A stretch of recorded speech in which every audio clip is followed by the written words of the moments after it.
This is Deep Dive. I'm Fei Fei. Over 20 years ago, during a Palestinian uprising, Israel started to build a barrier to separate its territory from the West Bank.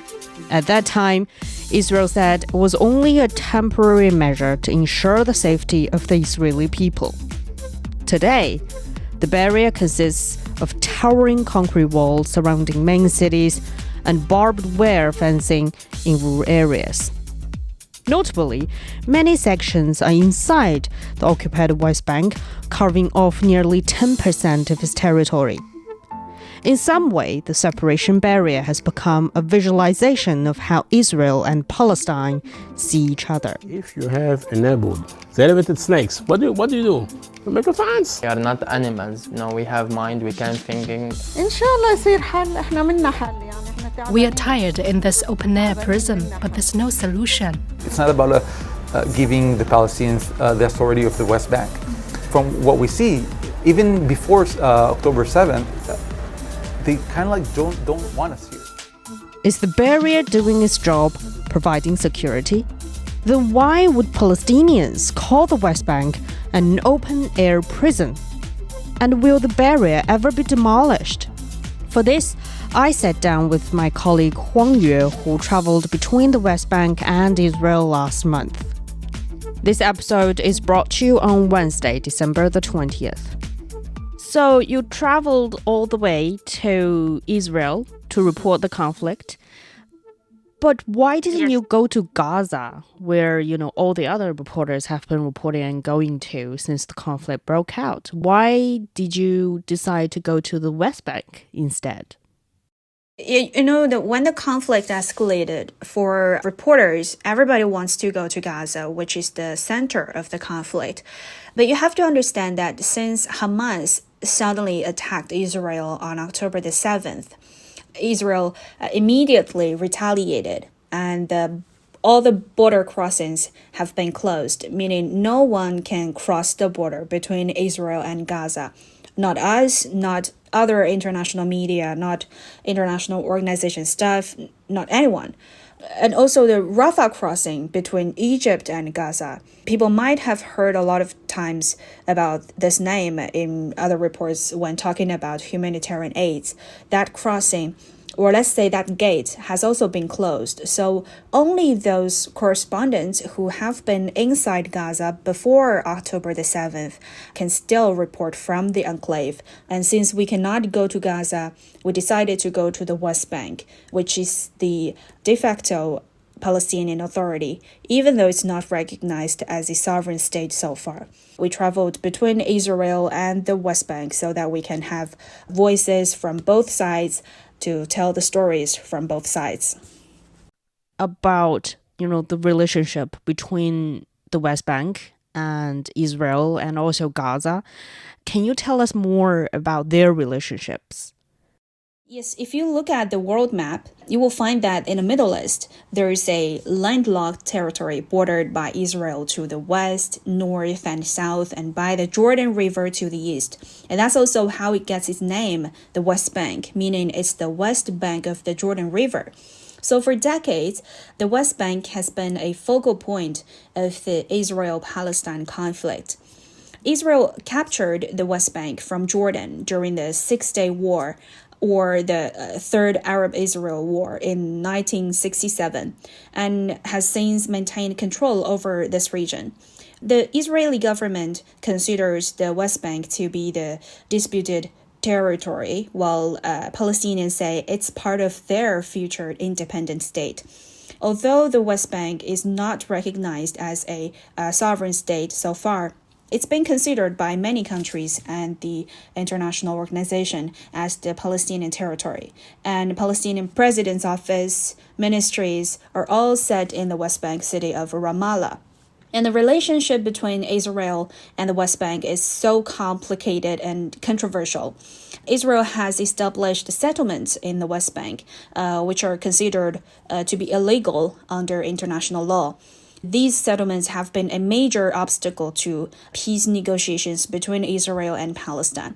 Well, Gaza, on the other hand, is a small coastal territory located to the southwest of Israel. It's now governed by Hamas, which is the Islamist political organization. Israel maintains a blockade on Gaza, controlling its borders, airspace, and access to the sea. And this also answers the question of why we cannot go to Gaza, like you just asked, because Israel controls everything there. Once Israel closes the access, you cannot enter Gaza. So the relationship between Israel and Gaza has been marked by frequent conflicts, and Israeli troops have conducted several military operations in Gaza, citing security concerns due to rocket attacks and other acts of violence originating from the territory. And how did you travel across the West Bank and Israel, especially after the conflict between Israel and Gaza broke out? So basically, we were based in Israel. So for us, foreigners, it's not very difficult to go to the West Bank. You just drive and pass the checkpoints showing your passports, and then you can go. But there is a thing.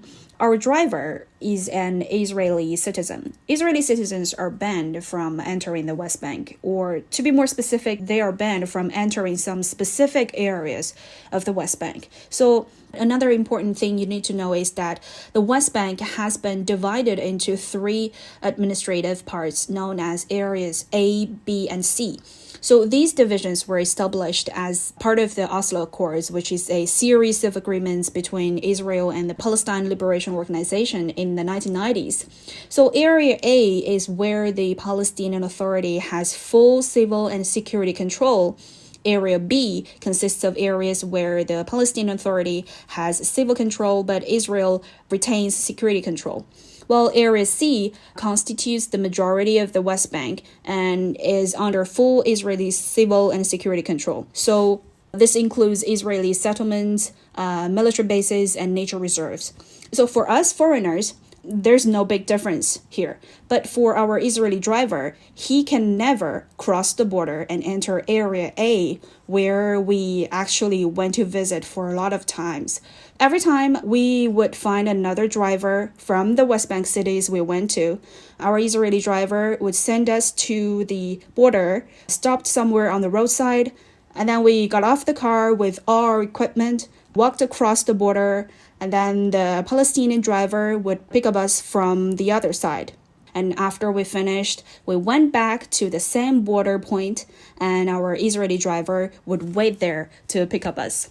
Well, it's a bit difficult for me to comprehend, all the process and Yes. what the border looked like. Is it a legit port where you go through No. customs and people check your passports?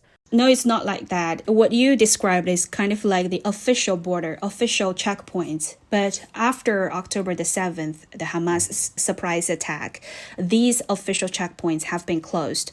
So the border point we stopped by is just like some stones with the chains to stop people. So you can just only walk through the very narrow gap. And speaking of the quote-unquote border between the West Bank and Israel, there is a sort of a landmark architecture setting on the border is really tall wall. Did you travel across that wall, or did you manage to visit the wall?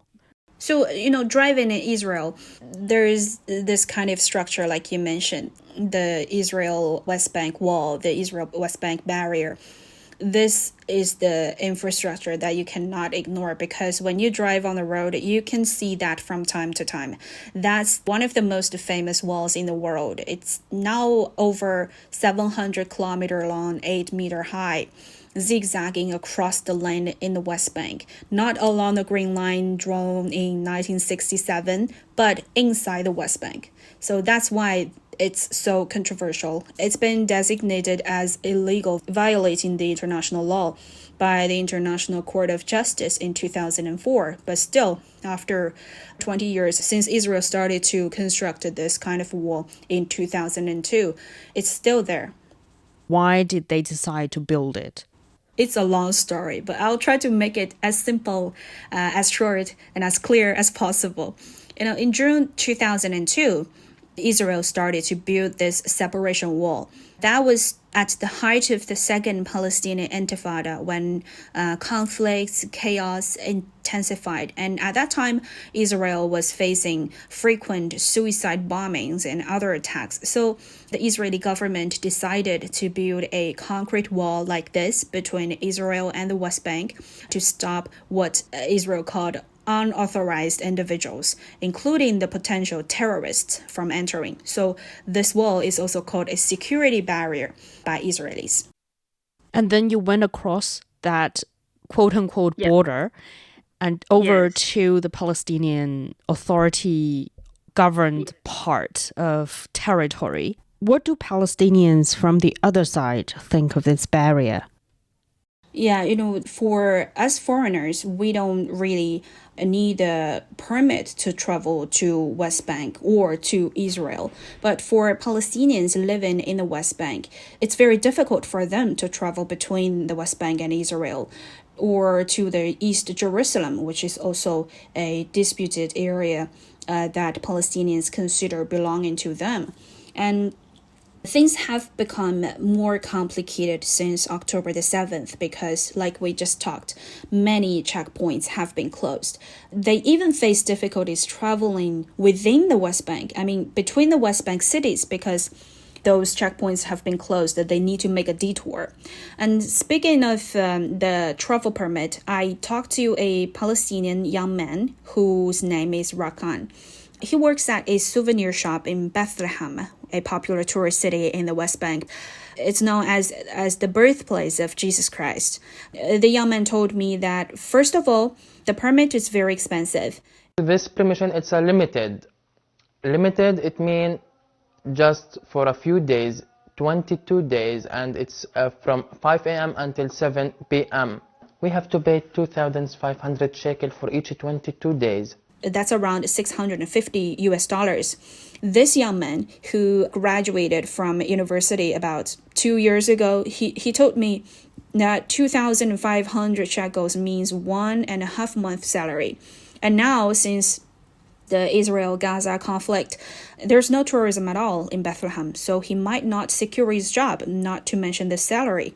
And even if he could afford this amount of money every 22 days, he still couldn't get it because he's a single young man. He said that Israel wouldn't issue travel permit to single young men. But I can't get the permission because they say, or they ask us to marry the girl, and then they get baby or a child to let us get this permission, because they are thinking, if we have a family, we cannot do anything wrong inside Jerusalem. And also, there's a blacklist system. If you did something bad, you had this kind of record, you wouldn't get this permit. Your family members wouldn't get that either.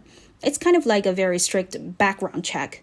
But I was also told that before October the 7th, there are many Palestinians who work in Israel, and for them, it's their companies or their employers who help them to solve this permit issue. And it must be very inconvenient for them. Absolutely. Frankly speaking, Israel has better medical education resources, we have to admit it. But before the escalation of the tension, those who manage to travel between the two sides in whatever way they can, now they cannot. For example, I also talked to a 77-year-old elderly woman. She tried very hard to apply for a travel permit to Jerusalem because she needed knee surgery. She failed to obtain that kind of permit, so she had to turn to the hospital in the West Bank. She told me the surgery was not very successful. She had one already, and she's supposed to have another one, but she doesn't want to because it's too painful. And actually, this lady's case also explains what we just talked about, the blacklist system. One of her sons was shot dead in 1988 by Israeli soldiers during a protest. He was at the church and the soldiers were always there. People started to protest and Iyad went with his friends. Then the soldiers started to shoot at them. They used dum-dum bullets which exploded inside his body.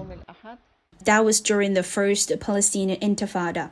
I was told that her son was one of the first two Palestinian Christians who died in the uprising. So his death kind of caused a stir at that time.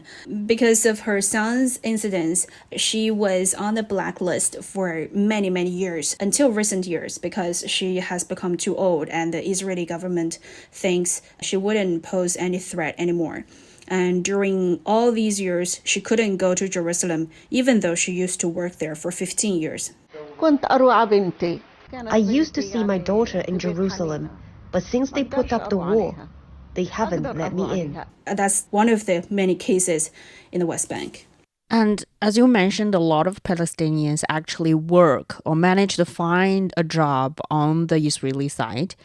I'm curious about their situation there. Do they have to return back to the West Bank? All the travel permit have been revoked, so they have returned to West Bank. In addition to the travel permit, the security screenings for the travelers have also become a lot stricter. So currently, it's almost impossible for most Palestinians to travel across the border to Israel. So currently in the West Bank is more like what they called an open-air prison. People living inside face lots of challenges. I remember when I was in Ramallah, people told me that they were buying basic essentials because of fear of a shortage. Some street vendors also said they couldn't get as many food supplies as before because of the cutoff of transportation. And some living in remote villages said they were exposed to more dangers because Israeli settlers would block the way and there were violences. And those, like you mentioned, those who used to work in Israel, now they are totally unemployed. I also talked to the Deputy Minister of Labor of Palestine, and he told me that there were at least 5,000 laborers displaced from their work in Israel, and these people were added to the labor market in the West Bank. They were fully unemployed because the unemployment in the West Bank is also very high. In 2022, the number of employed Palestinians in the West Bank was 655,000, and nearly 30% of them work in Israel or Israeli settlements. Most of them work in construction, manufacturing, and agriculture. So, on the other hand, Israel is also facing problems since these Palestinian laborers couldn't come. And what's the Israeli situation look like now after, the conflict broke out? So first of all, the general situation in Israel is much better than Gaza, than the West Bank. But in many areas like the construction, the manufacturing, the agriculture, in these fields, they're short-handed because before October the 7th, many laborers working in these areas, they're either from Gaza or from the West Bank or from foreign countries like the agriculture. I went to talk to some farmers near the border with Gaza, and they told me that before October the 7th, most of their laborers were from Thailand or from Gaza. But now, since the escalation of the tension, some hostages taken by Hamas or from Thailand, so people left. And the Gazan people, they were either detained in some military facility near the West Bank by Israel after the Hamas attack, or they were detained by Israel in prison. So they cannot hire any more laborers to work for them. They are now relying on the volunteers to help them. Is the wall able to provide security to Israelis as it aims to do? This is not a simple yes or no question. If you look at the number of suicide attacks before and after the wall, the barrier, whatever you call it, was constructed, the answer seems to be yes. It prevented terrorists, reduced attacks, and brought safety to Israel. I read an essay written by an Israeli expert on counterterrorism. His name is Yoram Schweizer. And according to his study of suicide attacks on Israel conducted by Palestinians between 2000 and 2009 during the second Palestinian Intifada, when it started in 2000, the number of suicide attacks was 4. In 2001, the number rose to 35. And in 2002, the suicide attacks reached the highest, 53 in total. Well, in 2003, the number dropped sharply to 26. In 2004, there were 12, and in 2005, there were 8.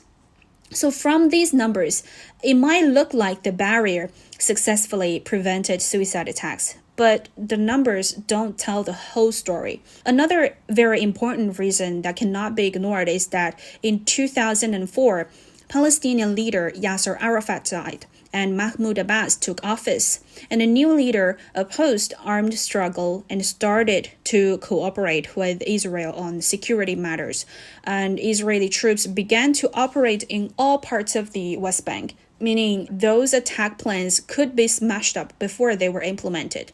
So you can see that true security requires modern, actionable military intelligence and even cooperation with the other side. And you have to understand that the wall is not finished yet. There are still many gaps. And before October the 7th, many Palestinians crossed the border via those gaps illegally, sometimes even in view of those soldiers and cameras. So if these people could easily cross the wall, how could you say the wall can effectively prevent potential suicide bombers? And if the wall is only about security, like Israel claimed, why would Israel allow those gaps? So how are the Palestinians seeing the wall today? What do they think of it? For Palestinians, they say this is a barrier to peace. This is kind of like a racial segregation. They don't believe this is a wall to stop terrorists. They think this is like a punishment to all Palestinians, that Israel created the open-air prison for Palestinians living in West Bank. Apart from this wall, is there other options that may look like a solution to the rivalry or the conflict that Israel and Palestine constantly have for decades? Yeah, when we talk about the solution to end the Israel-Palestine conflict, we always mention the two-state solution. Actually, in 1947, the UN General Assembly formally proposed this kind of two-state solution as part of the UN partition plan for Palestine, which envisions the establishment of an independent and sovereign state of Palestine alongside the state of Israel. And actually, the two-state solution gained prominence after the Six-Day War in 1967, when Israel gained control of the West Bank, the Gaza Strip, and East Jerusalem. This event significantly impacted the territorial dynamics and discussions surrounding the potential establishment of separate Israeli and Palestinian states. And also, in 1993, in the Oslo Accords, Israel accepted the Palestine Liberation Organization as the Palestinians' representation, while the Palestine Liberation Organization recognized Israel's right to a peaceful existence. And the two sides agreed that the Palestinian Authority would take governing responsibilities in the West Bank and in Gaza. This created some hopes of a roadmap towards two states. And negotiations between the parties involve addressing key issues such as borders, settlements, Jerusalem, refugees, and security arrangements. And the goal is to achieve a lasting and comprehensive peace agreement that respects the rights and aspirations of both peoples. But so far, the two-state solution is still in the talks, in the works, and haven't been realized.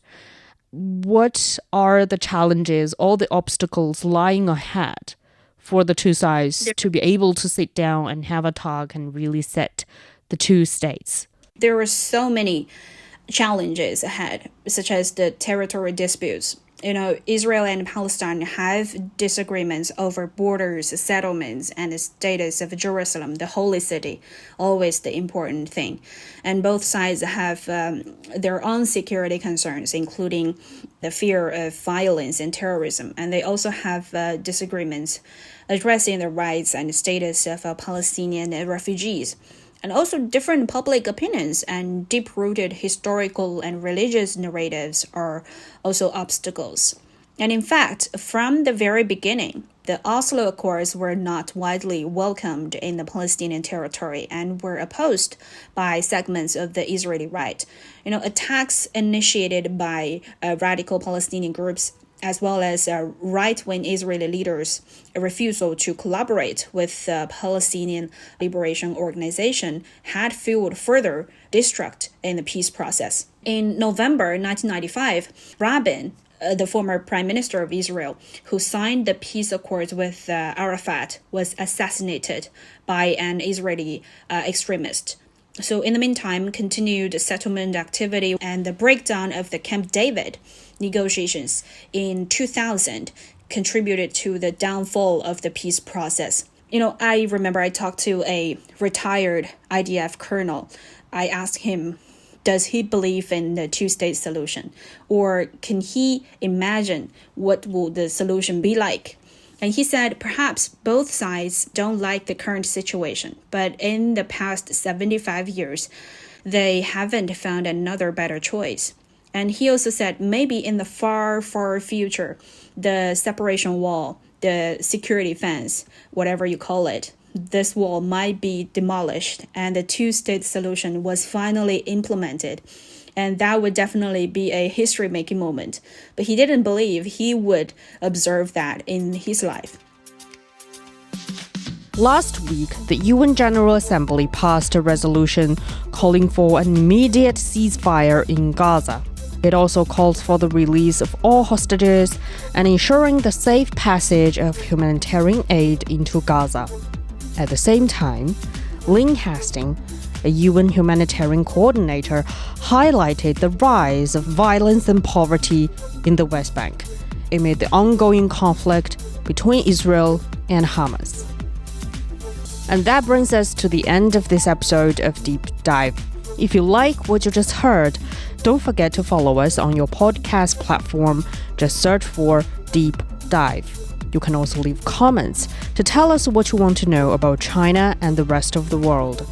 This episode is brought to you by me, Fei Fei, and my colleagues Zhang Zhang and Qizhi. Special thanks to CGTN reporter Huang Yue. I'll see you in the next one.